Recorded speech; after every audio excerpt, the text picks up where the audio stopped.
Hey, is this Tommy? This is Tommy. Who's this? Hey, it's Robin. Hey, Robin. How are you, bro? I was in the chat. Yeah, I see you. First, I want to say thank you for everything you're doing, helping us, become more financially free. You definitely helped me a lot this past few years. So I want to say thank you. Appreciate you, brother. Uh, How can I kind help? of got like, I kind of got like two questions. Okay. First one is, okay, with the retirement, right? I'm like 27 right now. Uh, if I wanted to retire in the next, let's say, 20 years at 47, Okay. where would where would the best place to have my money? Basically in a retirement account or in just like a straight portfolio, kind of like simulating that A retirement account. taxable, a taxable portfolio, you mean? So Yeah. So like, overall, right? A retirement portfolio and a taxable portfolio, the only difference is the tax advantage, right? So yeah. it's not like a retirement portfolio has different investments. Usually you have the same investments to actually invest into. It's just that some employers they basically restrict it because they don't want you to take crazy risks. So they want to make sure that it's fully balanced so it'll actually be there by the time you retire because some people just invest their money in Bitcoin, next thing you know they retire with no money. So that's why they do what they Yeah. do. But overall, if your goal is to retire by 47 years old, the first thing is go to savings goal calculator. Well, how about I go there with you right now? So let me go ahead and open this up because we're talking about, for example, in 20 years. So I'm going to go to savings goal calculator on Hmm. Google and find out exactly what your numbers actually are. And again, right? So how much money do you want in passive income every single year in order to retire? About 40K. Okay, awesome. That's around my number too. So if we go here, right? So if you want to get $4,000 and we follow, for example, the 4% rule, that means we're only going to withdraw 4% of our investment to actually get us $40,000. So that means Yeah. $40,000 divided by 0.04, we need around $1 million, right? It's a lot of money. Yeah. So $1 million. Yeah. How much money do you have right now in your investments? In regular investments, just I would say 8K, 8,000. That's about it. Okay, so $8,000 is your initial investment. On top of that, Yeah. you want to do this in 20 years, right? Yeah. Around about. And let's say you make 8%.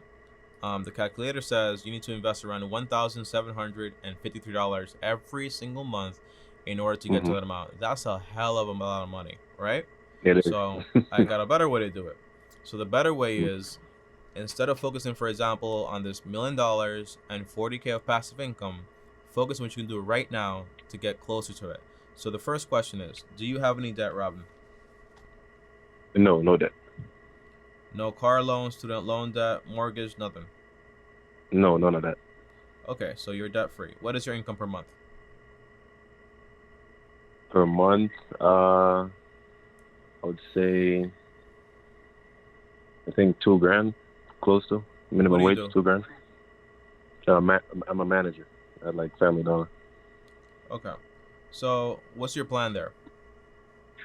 Well, I I'm like stuck between doing two things. One, I kind of want to go to like a computer science boot camp Mm-hmm. and get into the technical world, and Mm-hmm. they make decent money. I kind of like that kind of stuff. Also, another You like part the of me money wants or to you like like the computers? both. Okay, good. Another part of me actually wants to join the military, where I know they have a strict like their retirement plan is pretty great. After 20 years, you definitely have like a consistent passive income. There's a saying. So I'm There's a saying. It's by Warren Buffett. He says, "If it's an honor to die for a country, let the other guy have the honor." Shout out to all the people that are in the military. We appreciate your of course. service. No joke. But overall, here's what I will say. Right, I have a Mm, friend. He does software engineering. He works at IBM, mm, makes around $147,000. Is about to work for Google in the talks for it, and that's potentially going to make around 250K per year. The first thing wow. is obviously it makes a lot of money, right? But obviously it Yeah. takes a lot of skills too. So if you want to go, for That's example, whether it's software engineering or IT management, whatever it is, or like security analysis or whatever it is, you can do that. There's everything's out there, but you got to make this plan now, because right now, what I would say is, if I'm debt free, how much cash do you have on you right now? Cash, just regular cash, liquid cash. nothing. Liquid cash. Maybe like $600. Okay. You live alone? Or you live with your parents? Parents. Okay. So I'm 27 years old. I live with my parents. I'm a manager at Family Dollar, the Dollar Tree, Yeah. right? The Dollar Tree. Family, same thing. Dollar Tree bought out Family Dollar. I didn't even know that. Nice. So Family Dollar, and my question is, do I get into this new career and I want to get to this goal? The first thing is this, okay? You have Mm. $600 in your bank account, so you're on par with the average American because you have less than $1,000. I don't want you to be average. So this means, because you're living with your parents, it means your expenses Mm. should be super low, unless you're giving them, for example, half your income. So this means, take this chance right now, lower your Mm. expenses, and just shut down everything, cancel everything, and use this Mm. money to build on top of the skill you want to get. Now, if you said, yo, Tom, I want to be like the regional manager for Family Dollar, that's fine. It pays a lot of money. I want to go corporate with Family Dollar, that's fine. It pays a lot of money. But if you don't want to stay there, the answer is, that's going to be your seed capital job. So you're kind of there. You get Yeah, another that's fine. job also to earn you some Mm. side income. You use that income to basically pay for your degree or your boot camp or whatever you actually want to do.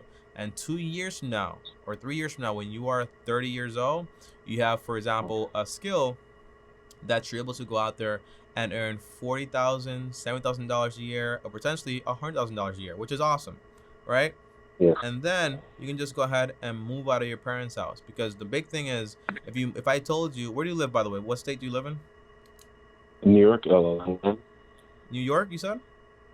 Yeah, New York. Yeah, so if I told you, yo, move out of your parents' house now because you're 27 years old, I know the room is gonna be like around 150 a week, so that's already 600 off your paycheck. So you only have left like 1,200, or I mean $1,400 after the month, and then you want to also do this boot camp, right? So you could do that if you want to Yeah. get your own space, get a room. You could do that. That's fine. But what I would do is I would kind of get myself secure first and use that kind of like to as a springboard. If you don't Mm-hmm. want to, that's fine. But I'm gonna be working towards getting this whole degree or whatever it is. If you watch my lives, usually I talk about the rule of 10. Have you heard about that before? The rule of 10 sounds familiar, but nothing on top of Yes. my head right now. So the rule of 10 is basically when you make a list of the top 10 careers that you would love to have, and then you do Mm. a research paper on each of them. So what's the growth? How much will it cost? How much will it pay me? How long will it take Mm. me? Right? You find out all the Mm. information about it. And then you make sure that each of those careers, you like it, you're good at it, and it's also going to give you a good amount of money. And then you cross off until, for example, with 3, and you pick the one Mm. you like the most, right? So if that's going to be, for example, software engineering, I like that. great. If it's something else, great. But you go into that. And it doesn't have to be, for example, just college. It could be trade school or getting a license, whatever it is. But just make sure Mm. that it's at least over $40,000 a year, because it's going to help you out a lot. Make sense? Got it. Got it. Thank you.